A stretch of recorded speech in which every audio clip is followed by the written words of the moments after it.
If you've ever wondered what freedom really sounds like, listen to Stephen's story. There comes a moment when the lie can't hold you anymore. And went bankrupt at that point. That's when my drinking started to get medicinal rather than fun, because of the stress involved. And now I came back with two basically plastic bags, and I was living on borrowed time, and doing okay, and things. But at 52, I was diagnosed with cancer, and an aggressive one. And welcome to Sober and Free. Thanks for listening. My name's Susanna. I'm your host. Here we call out the poison, not the person. This show cuts through denial, uncovers the truth about alcohol, and lights the path to real freedom. But I thought, I'm 63 years old. What am I doing to my brain here? So that was my wake-up call. And I said to my husband that Monday morning, I said, that's it. I'm done with alcohol. 21-day reset. I thought, okay. I just reset. Right. It's a lie. It's a lie. I remember sitting in bars and eating peanuts, and while my mom was drinking a pitcher of beer or 2 pitchers of beer. Was homeless. I wasn't homeless. I was just camping. Right. Right. We built a shower. We built a toilet. I mean, we had everything. That's incredible. It was. But it's been a long road. So. And so I was probably in a 24-hour period. I was probably drinking about a wine bottle size of Jameson whiskey. And we have to do that in our hearts with our life. So the life that we always knew, burn the boat. So we're going to go back to that island and go with God. I got 3 DUIs, and my third one, I literally going to kill myself. That's how messed up your brain is, first of all, that you're not eating, you're not taking care of yourself, you don't have the money to buy food. You won't have to lie anymore. You won't have to cover up anything anymore. Your life starts over today.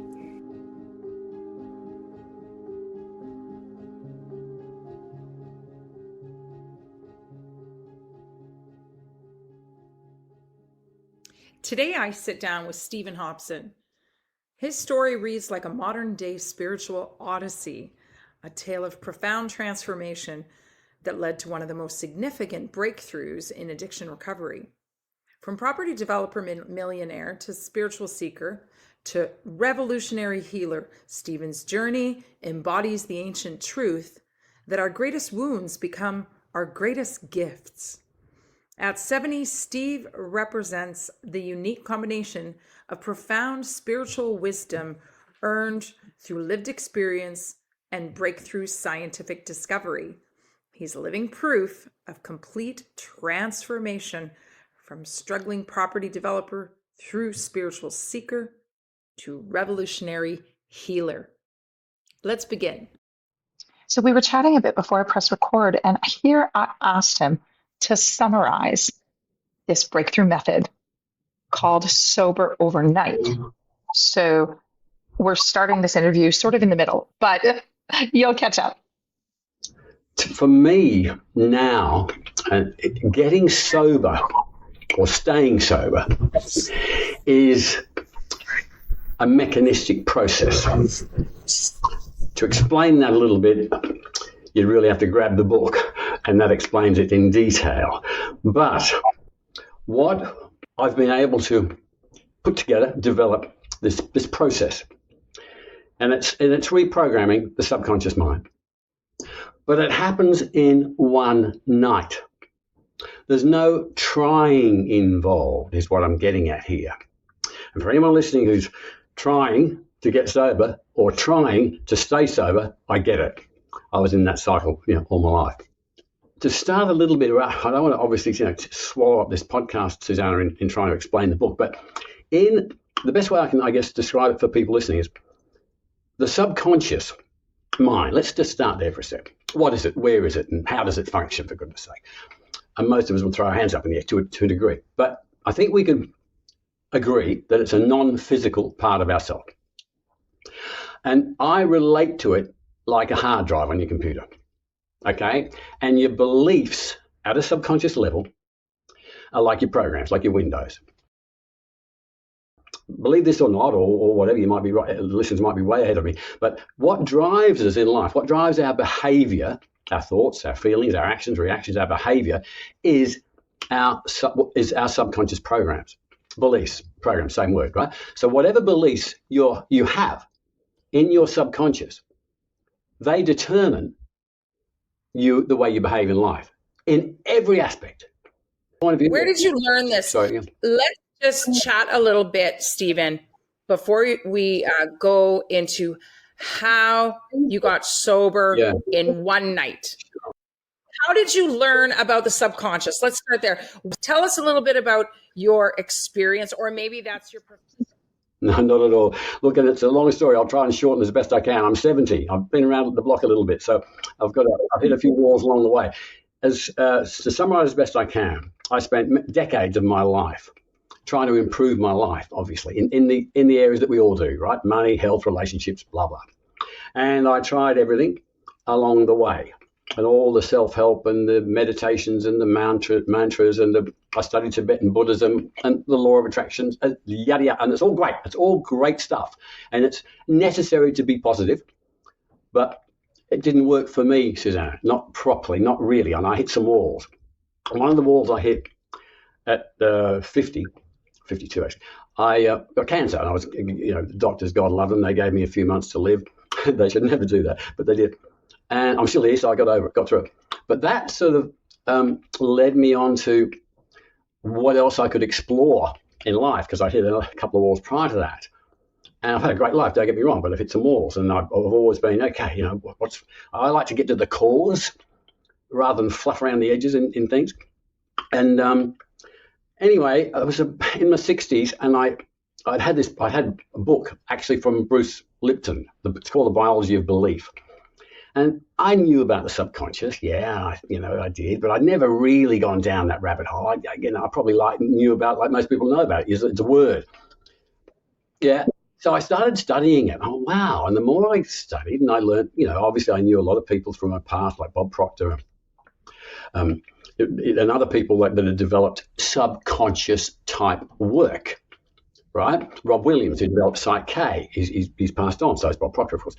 But these guys are all, and people, brilliant people, and all the hypnotherapy in the world, great stuff. And I studied all this.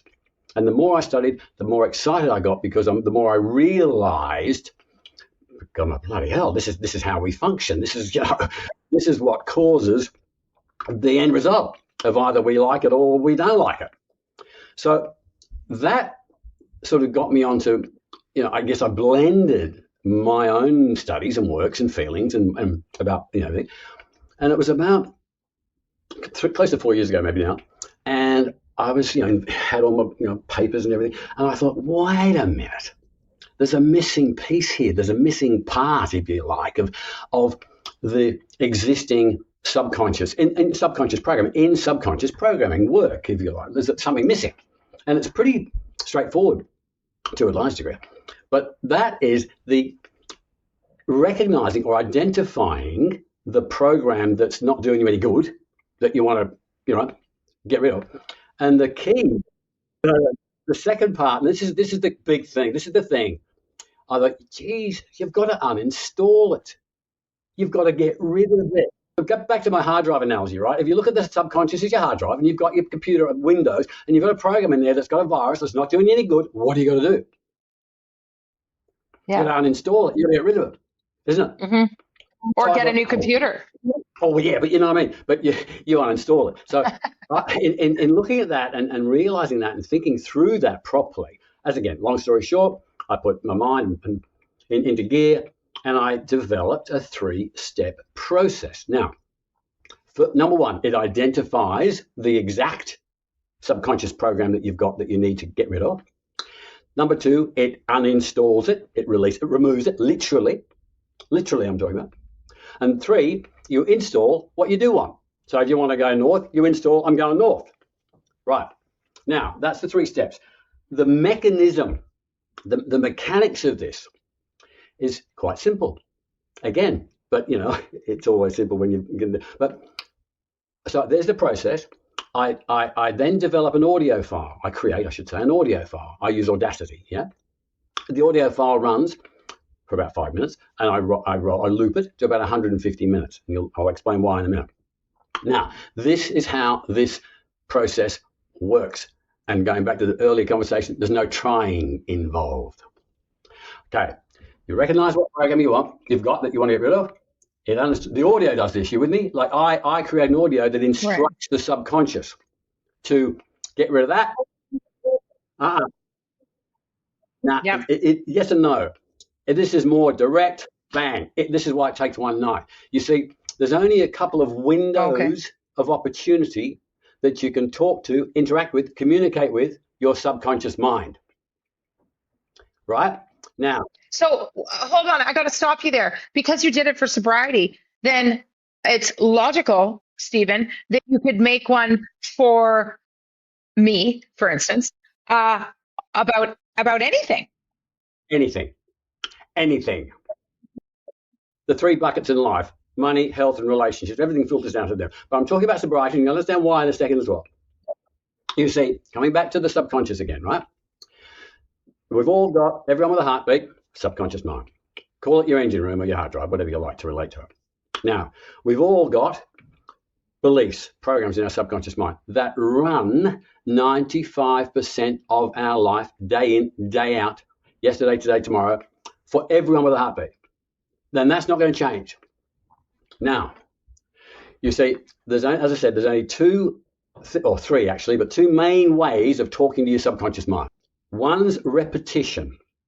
When you learn anything and practice, like riding a bike, driving a car, learning a language, learning anything really for that matter, it's repetition. If you do something and you repeat it often enough, that forms and installs a subconscious program. You then do it automatically. You don't think about it. Yeah? Yeah. You with me? You don't get in the car and think about, okay, I drive. You just drive. Right? You don't walk. You don't think about walking. You just walk. That's a program. We use the same program when we learn to walk at 2 as you do it now, or you will at 102. It's the same program. Because once a program's formed and installed in the subconscious mind, it's hardwired. It's there for life, unless you uninstall it.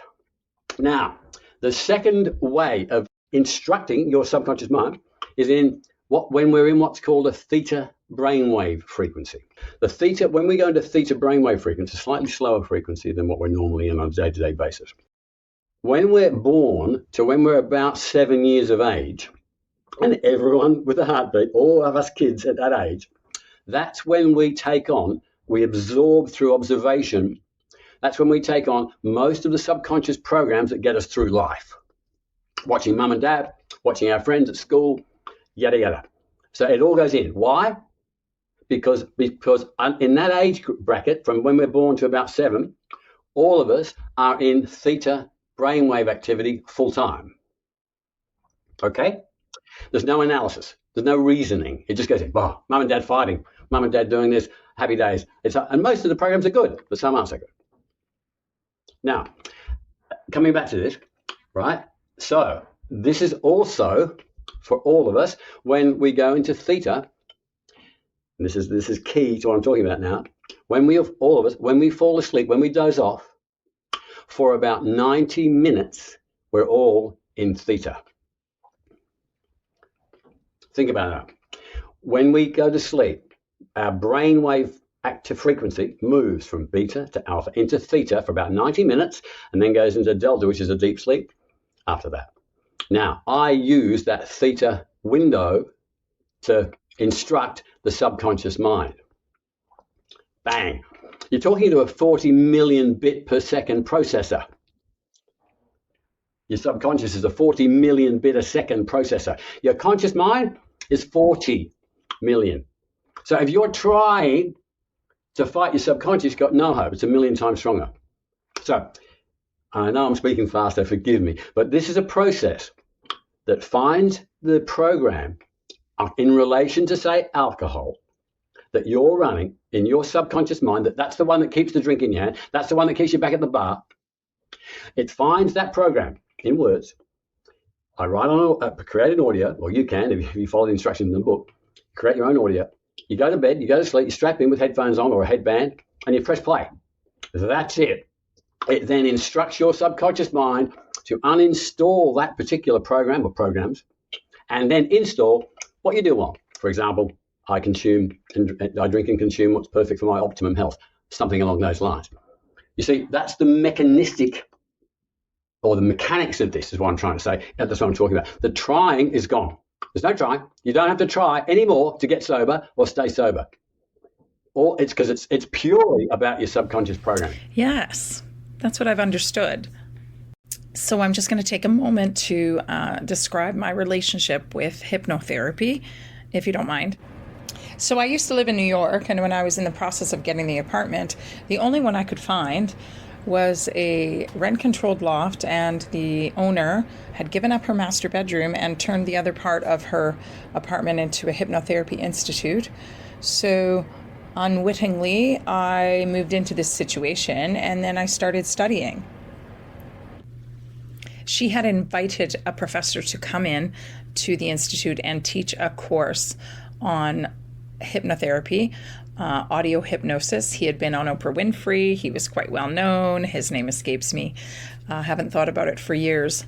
But I spent the weekend studying, and I basically did his curriculum and actually got certified in hypnotherapy. Never really took it anywhere, as I personally was not passionate. I was not called to do this work at that time, but I'm very interested in it.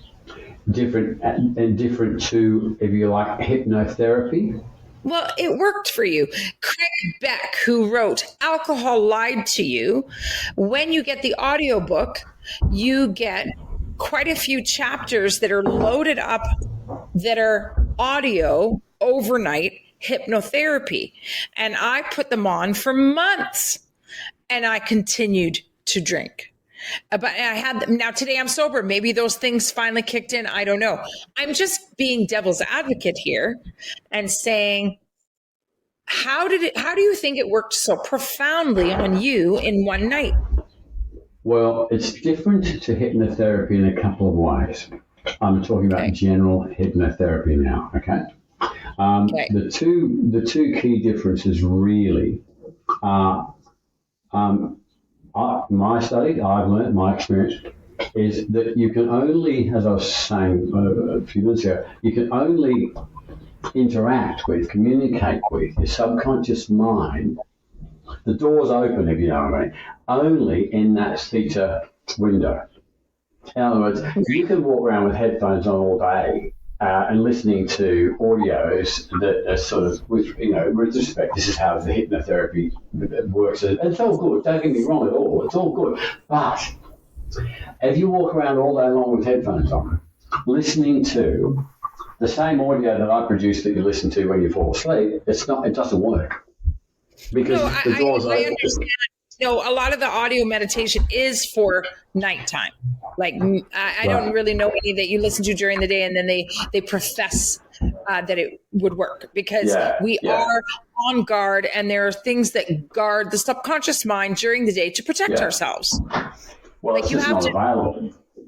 It's not available because of the autonomic nervous system. It's got to protect yourself, and you can't be in this place of changing one's belief that it's safe to jump off a cliff. Like, these things are there in place for good reason. Like, we never want to be frustrated with our subconscious, because these belief systems keep us alive. Well, they run our life. I mean, your life's a printout of your subconscious program, wherever you go, and that's a amazing subject in and of itself. But my understanding and my practice, my experience, Susanna, is that the piece or the part of the puzzle that I thought, that needs to get in there, is the removal, the uninstalling. Now, this is not done by general hypnotherapy means at all. It loads new programs on. It loads more programs on, and we can toss around the point whether it works during the day or night. But my opinion is the theta window. There you're in. But when you're in, and when you're talking to your subconscious or instructing it, part of the puzzle, the big part, is you've got to remove the belief that you no longer want. Mm-hmm. Which is that you need. It's great to install new ones, but the big thing is you've got to install the one that's holding you back.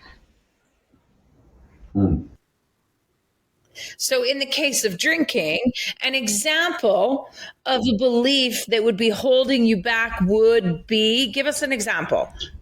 Perfect question, and I'll give you an example, and when I do, you'll go, oh, right. We all start, I was saying, subconscious programs, they are formed and installed either, as I said, 0 to 7 when we're younger, or by repetition, right? You with me? Right. Okay. Now let's focus this on drinking. Yes. All of us, we all start drinking at certain ages for certain reasons. Now, most of us start when we're, say, younger. And the reason we start drinking is to be with your mates, to be like your mates. Or to be, you might be shy. All of a sudden you have a couple of drinks and you're not shy, you're the life of the party. These type of things. Now, and what happens, or it might be later in life. For my wife, she was 35, she went through a divorce, she was stressed, she started to drink later in life. But no matter what age we start, this is the important part, whatever age we start, the drinking of alcohol at that time solves a certain problem or circumstance. In other words, it makes us feel better at a certain level, doesn't it? You with me? Might be 2 or 3 drinks in and you're the life of the party, or you're not stressed anymore, or you're happy as. Right. So, I know what you mean. This is starting to program the subconscious because we get the click. All of us, when we start to drink, it makes us feel better at some level, right? And what happens? We go back for more. We go back for more. Even if we're hungover, we go back for more, and we go back for more. Now, over a period of time, that develops, forms, and installs a subconscious program. Now, guess what the subconscious program says in words? When I drink, I'm happy. Life's great. I'm popular. I've got friends, etc. That's what the program you're running. It doesn't matter what you're doing at 40. When you started to drink at 17, you're running that same program. Now, here's the thing. Here's the thing that keeps you back at the bar. And this is what I discovered through my own understanding, my belief, my feeling, my channeling, whatever you want to call it. I haven't studied this. I haven't read this. I didn't, hear about it. But I got that, wait a sec, there's 2 programs running. And any belief we've got about anything, there's 2. There's what I call a primary and there's an anchor. Now, the primary program is what I've just described. When I drink, life's great. When I drink, I'm happy. When I drink, I've got friends, I'm popular. Just using that as an example, Susanna. Now, underneath of that program, you've got an anchor in your subconscious. And this is the doozy. This is the one that keeps us back at the bar. Because this one says, if I don't drink alcohol, life's no good. If I don't drink, I'm not happy. If I don't drink, I've got no friends. Now, you're running those dual programs that are self-supporting and validating of each other. The primary, when I drink, I'm happy. Life's great. I'm popular. The anchor, if I don't, I'm in trouble. Now, do you see what can you start to see the formula that's developed in this process? Yes. Right? So you can do whatever the hell you do, whatever the hell you like consciously. Right. You can try as hard as you like consciously. You'll still be sweating, because if you've got a subconscious program in there that says, if I don't drink, I'm in trouble, you're going back to the bar. Yes. You're going back to the bar. And also, The other problem is during periods of sobriety, if we're going to AA, if we're white knuckling, if we're whatever, if we still retain the anchor in our mind, then we can be miserable during the time that we're sober. That's it. You've just wrapped it up. That's it. That's why everyone, and it's not their fault, because the conscious as a processor, as I said, processes 40 bits of information a second. It's the ant and the elephant I describe in the book. The subconscious has 40 million. It runs everything. You got no chance. You can try. It doesn't matter. You've been people say I've been sober for 30 years. They still refer to themselves as an alcoholic. They're sweating because they've got the anchor that says, if I don't drink, I'm in trouble. That's the key to this whole thing, really. I mean, yes, I'm using the theta as a programming window because that's accurate. It's onto it. It's not wasting time walking around during the day with headphones on. But the process, the 3 steps itself, you identify your exact programs, your reasons why, what it did for you when you started drinking, whatever that may have been, to de-stress, to get over this, or to be happy and popular, which is the main one for most people. I use that as a universal program because that's what happened to most of us when we started drinking at perhaps a young age. Yeah, and it's even motivating as an adult. We're still that child. We might have certain expertise in raising children and, cooking our meals every day because we've done it 10,000 times. But at heart, we're that same person. We're just more mature. The person that wants to be liked by others, the life of the party, or if they're quiet, they just like the kind of thinking that went on when they had a few drinks in them, their own echo chamber. But whatever it is, it's still there, even if we're in our 60s. Exactly, Susanna. You see, you're running the same program at 17 or 77. You're running the same program to walk at 2 as you do at 42. You're running the same program for alcohol at whenever you formed it and installed it all your life until you uninstall it. If you don't uninstall it, I want you to tell us about you now. So that's a bit about the program. I realize we've barely scratched the surface, but let's talk about the Monday night. Monday, yeah. Well, look, as I said, I studied under some really great minds, and did that for a few years, and we got down that rabbit hole, obviously. But really speaking, and I've had 1,000 day ones, right, like a lot of us.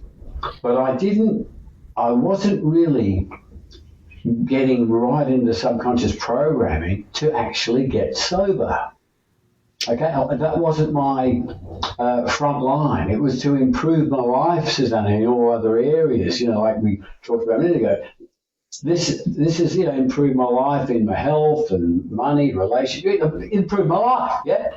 Right. I mean, I haven't got a good life, but I wanted to go, okay, if this is how we function, hang on, I want to know, right? Now, so when I developed the process we just talked about, I thought, oh, right, okay, well, I believed it. The science makes sense. The whole thing makes sense. Well, but nothing. It's all talk until it's proven, isn't it? It's theory until it's put into practice. So I looked at myself and I thought, wow, alcohol. And then I thought, right. I tested it on myself, and the thing that I tested it on was alcohol. Because I realised at that point, I thought, okay, well, what do I want to sort out first, in words? And I thought, well, bloody hell, booze has held me back all my life. I mean, I wasn't a dribbling alcoholic falling off park benches, but, a couple of bottles of wine every night in fancy glasses doesn't do you any good. No. Holds you back. Right? It's damaging at various levels for all of us. So... And I'd, read through things and thought, right, well, gee, if I could. So anyway, long story short, I tested it on myself. I went through this exact process that I designed. I recognised the exact programs that I was running in relation to alcohol, Susanna. Yeah. I created an audio that, as I said earlier, it's a particular format and a template. It's not difficult, it's all in the book, but it has to be in sort of present tense and that type of thing. I created the audio on Audacity. I use Audacity, not my phone. And I strapped in, went to bed, and it was a Monday night, and I just I got one of the headbands thing, and I pressed play on my iPhone. It was put it in the audio into my phone. I went to sleep. Now, this is a man who'd been drinking every night pretty well for a lot of years. And I'd tried, I'd stop for a week or two, a month or two, but you count the bloody days, you look at your watch, it's hard work. It's exhausting, isn't it? You were trying. Right? You were trying. I was trying. Yeah, you're trying all the bloody time. You're trying. Always trying. So, yeah, exactly. And and look, just going back a sec. I went into subconscious programming for those other reasons, because realistically, I think this is a point that people will probably relate to as well. You don't think about giving up alcohol. Some people do. Don't get me wrong. Yeah, you want to get sober, but half of you or part of you doesn't want to stop drinking because it's your mate, for God's sake. It's your friend at the end of the day or the beginning of the day. But it's why. You don't look at it really as perhaps the most damaging thing you're doing. I'm not talking about everyone, but there's a lot of people. I think there's a lot of me's out there. You're trying hard to improve your life, working hard, you're doing this, you're doing that, you're doing this, you're doing that. And it's the booze that's keeping you at 50%. But you don't think about giving it up. And you're not necessarily giving it the attention that it deserves because, society is not telling us that booze is a problem. So it can't be that. It can't be that. That's it. Yeah. That's it. Exactly. How else are you going to enjoy yourself? How else are you going to enjoy yourself? It was me, but I thought, hang on a minute. I looked in the mirror and thought, Steve, alcohol is the thing that's held you back. It's the claw. So I tried myself. I went to sleep that Monday night, Susanna. I put my audio on. I ran it for 150. I didn't know if it was 150 minutes. I went to sleep. I take about half an hour-ish to get to sleep usually. Mind you, in those days, I didn't sleep very well at all. I'd wake up 2 or 3 hours after I went to sleep wide awake, and my sleep pattern was dreadful. Now, it's brilliant. Anyway, that Monday night, I went to on the Tuesday morning, I felt, wow, this feels a bit odd. I didn't wake up and go, yeah, but I just felt different. I just walked around a bit differently. I felt different in myself. And Tuesday, Wednesday, no urine, no nothing. Didn't even think about having a drink. Wow. I thought, wow, I know. I went, geez, it's like I'm like, do I want this so much? I'm trying, But anyway, on the Friday, my good friend Jason, God love him, we always have a chat on the Friday, and he said, Steve, he knew I was doing it, because he'd grown with me through this because I would chat with him every Friday as I was developing it. He said, how do you feel? And I'll never forget the words. And I said, Jason, mate, I don't even feel like I've ever actually been a drinker. And that sticks with me to this day. And everyone that's doing this program this way, this process, is having exactly the same result. It makes you feel like you've never been drinking. And the scientific reason, if you'd like, for that, Susanna, is the program's no longer there. There's no relationship there. Your programs in relationship to alcohol aren't there. Have you ever noticed that when you start removing the impurities from your life, everything begins to look clear? It's the heart of sobriety. It's also the heart of K-Beauty's #1 selling skincare company, RIMAN, the proud sponsor of today's episode. RIMAN believes in 3 simple, powerful pillars: cleanse, hydrate, and protect. It starts with their signature double cleansing ritual, Because just like in sobriety, the real transformation begins when you remove what doesn't serve you. And once your skin is truly clean, well, that's when hydration and protection step in. Let me tell you a little story about the moment you finally choose yourself. You light a candle, the world gets quiet, and your hands move gently across your skin. That's where RIMAN begins. No deadlines, no pressure, just a glow that waits patiently for you. And if your heart whispers for something more, a little extra freedom, a new chapter, become a RIMAN beauty planner today. And earn with the same softness you live with. When you're ready, send me a message. Your glow story starts with a single breath.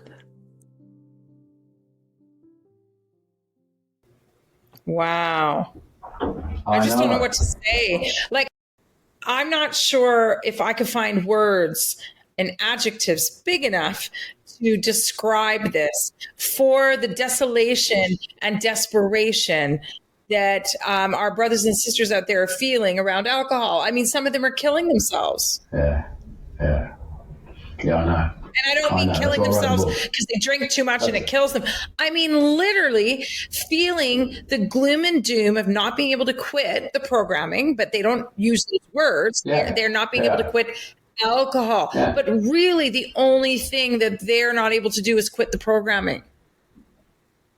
Because they're not aware of this information, of the template, and in some ways, in many ways, the simplicity of it. And that's, I'm kind of saying, this is, I mean, it's a bit like anything else. Once you know it, you know it, isn't it? Like once you know something, it's kind of simple, but this is a straightforward process. I mean, there is something to be said for us just being candidly ourselves. People really only want to listen now. They have a craving for authentic conversation. No, and I'm not into fluff and bubble, Susanna. I just go for what's real and what's and as I said, I go for the cause. Like, your story is fascinating. And I really think that other people find, well, we know that people find stories, especially stories about people, because they're people. So they want to hear stories about other people. So I want you also to take us back a little bit for, I know you said kind of whitewashed when you first started drinking, but when did you first start drinking? Like, you were with your mates, so you were in your teens. Was there ever a time where it was egregiously affecting your life? Because it sounds to me like everyone around you drank and you weren't even noticing specifically. Or did you notice? Did you get like a driving under the influence charge ever with your car? How many years ago did you quit? 3 years. Okay, good. Okay, so see what I mean? So you drank for a lot of years. So I want to hear a little bit about that. I started, I suppose, my as a kid, in those days, my parents and everyone I knew, and everyone drank alcohol. When I was 16, 17, too young to go in the pub, you get in there with your mates, and in Australia, it's a culture like everywhere, I suppose, in the world. And so when I started drinking alcohol, it was just to be a big boy. It was to be a big man, be a bit tough, or be like with my mates and all that, And that's normal. That's just how life is. That's just how it is. Because everyone does it or did it. And that progresses. And, I guess through my 20s, I drank and, you just roll with the punches. You're young enough. If you get hungover, it doesn't matter. You just go back to work and you just live your life. As it happens through my stiff upper. Oh yeah, all that. It's called a stiff upper lip and all that. In my life, very quickly in my 20s, in a very fortunate position. I sort of fell over, a lot more luck than judgment. I made a lot of money.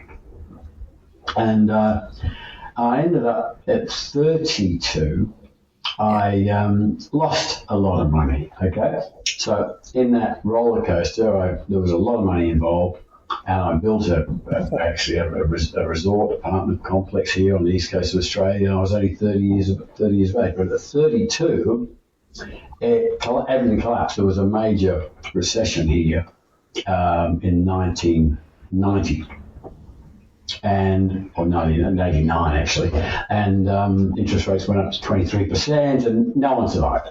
Everyone, and so everyone got paid. I finished the project, but I personally lost a lot of money and went bankrupt at that point.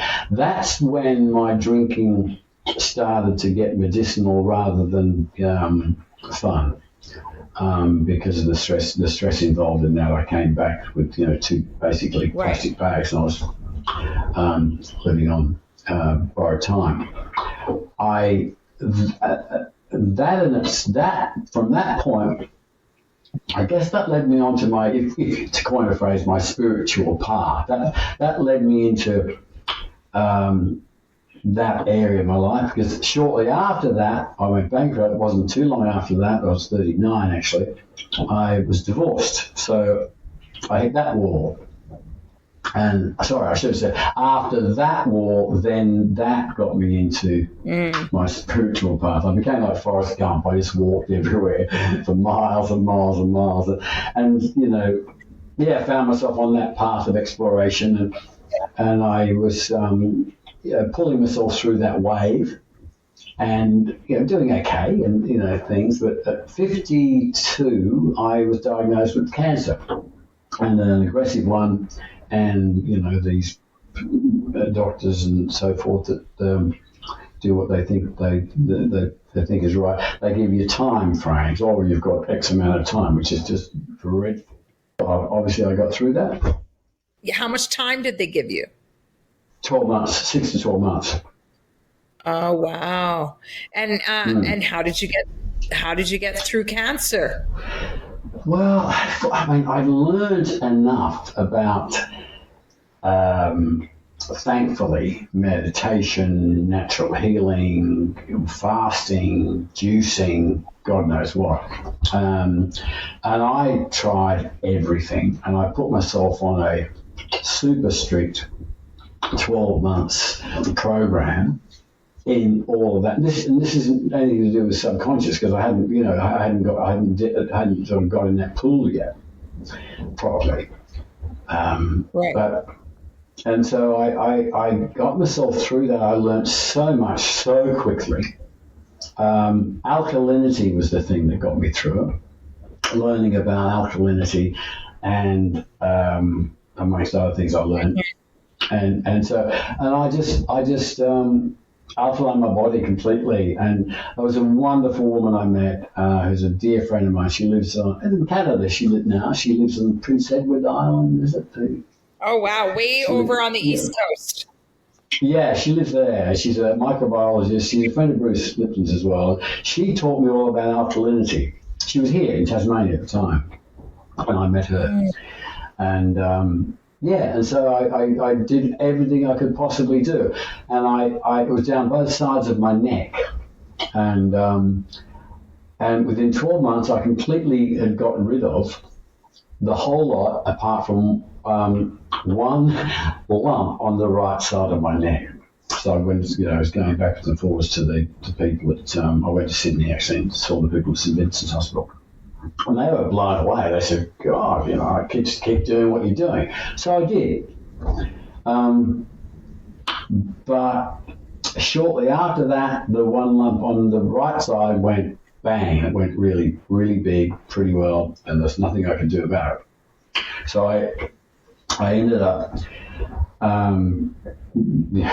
again, brilliantly, I got this amazing surgeon in Melbourne, a guy called Bruce Lyons. He's the best surgeon in Australia, at least, across the world for difficult cancers. He was the only, because the other people would look at it, it went very quickly and wrap around my jugular vein and all that. Anyway, blah, blah, blah. I went there, had the operation, and this was really interesting because after the operation, which was massive, it was brilliant, and they said, "Oh, well, you've got to have, all this chemotherapy and radiotherapy, and otherwise, And I refused all that. I said, "No, I'm not going to have it. I'm not going to have that." And so that was an interesting experience because all the salesmen came out hard and fast because it's a business cancer. It's a business. It is. And, it is absolutely. Absolutely. Anyway, that was my journey. I got through it, and but I had to have an operation in the end. I'm here to tell that story. But I learned so much through that whole episode. But then, in doing all that, and what I was learning and all that, and then shortly after that was the time where Bruce's book really just fell in my lap. I had it for years. I had it for a while as well, and I hadn't read it. You know how you have books sometimes and you just don't read them at the time because it's obviously not the right time for you. This was one of them, and it just fell out. I started reading. I thought, wow, okay. I mean, I'd tried everything else. I was in my 60s. I'd tried, and been through some walls, and and learned a lot about life. And I wouldn't change a thing because I wouldn't be here talking to you now. I wouldn't be able to, live the life I'm living. But this is by far the greatest thing I've ever done in my life with respect of. This understanding and getting this subconscious program. Well, you have a clear mind now. The aftermath of sobriety, and it's still rewiring because you're only 3 years. And there is a theory out there which it can take up to a month for every year we drank to just get our chemistry back to firing on all cylinders, back to 100% and rewired. Now, with your reprogramming, I'm sure it goes towards speeding that process up. Having said that, I feel more alive and clean today than I did even 12 months ago. I've only got 3.5 years. So it's nice because not even 3.5. I've got 3 years and 3 months, I think, maybe 4 months. And that's how I feel about my sobriety.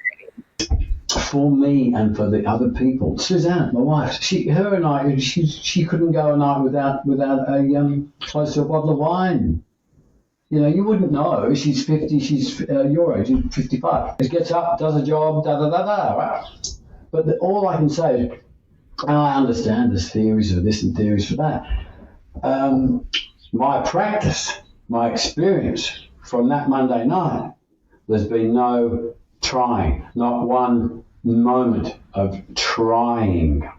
Now that filters out because what happens when the program electromagnetically, the voltage is not there in your system, your subconscious mind, your system, the effect, the positive, the calm, the space that engages into your physical nervous system is profound. Well, absolutely.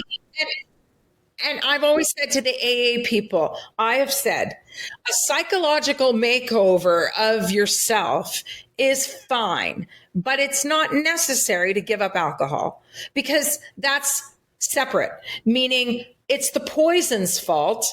It's not you. And, it's just so hard. I mean, I'm so excited. I'm like so excited about this. I mean, as you could probably hear from me, but there's no trying involved. And I know how bloody hard it is to even try and stop for a week or a month or a day for some of us. And even when you've stopped, the pressure internally of continuing to try and to count the days and to follow the bloody steps or whatever. And that mechanism, with this process, that's gone. Anyone who's struggling to either get sober or to stay sober, grab this book. And now, are we putting the PDF in the show notes? Oh. Well, I do have a setup where what I was going to suggest is get it out there en masse, because that's what I want to do.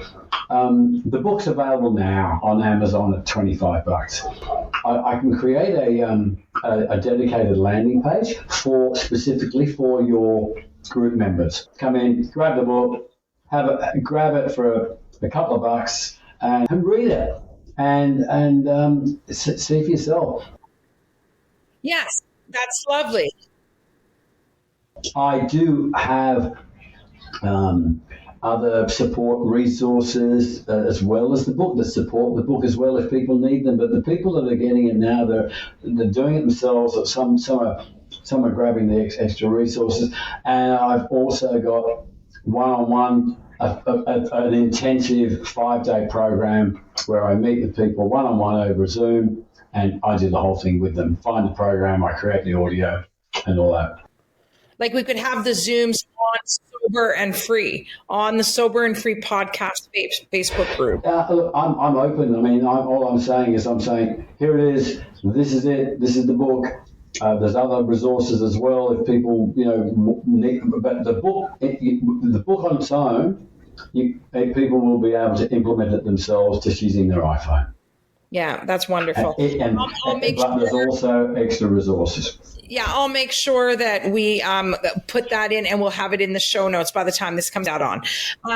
So for today, I think it's been just such a great exercise in getting to know a little bit more about I love how convinced you are. What I mean by that is there's absolutely no waiver in your knowledge. There's no waiver in your sobriety. If you're in your 20s, listener, and you think your life would be better if you didn't drink, it sounds like you can get sober overnight. We're going to make the information available to you.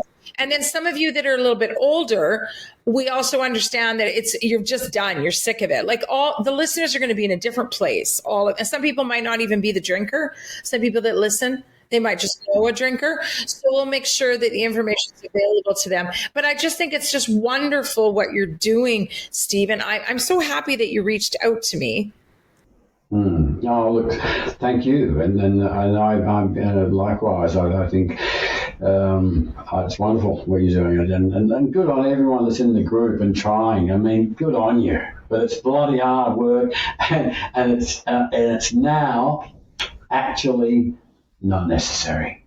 So that's the boldest statement. Yeah, if you can do it with this, which by all evidence is quite difficult, we can do other things that up till this point have seemed to be difficult. Look, absolutely. And look, on another level, which is for a whole other conversation, but one of the great things about subconscious programming that really excites me beyond getting sober, if you can believe that for a minute, getting sober now for me is mechanistic. It's done. It's done. You want to get sober? Read the book, do the process, you're sober.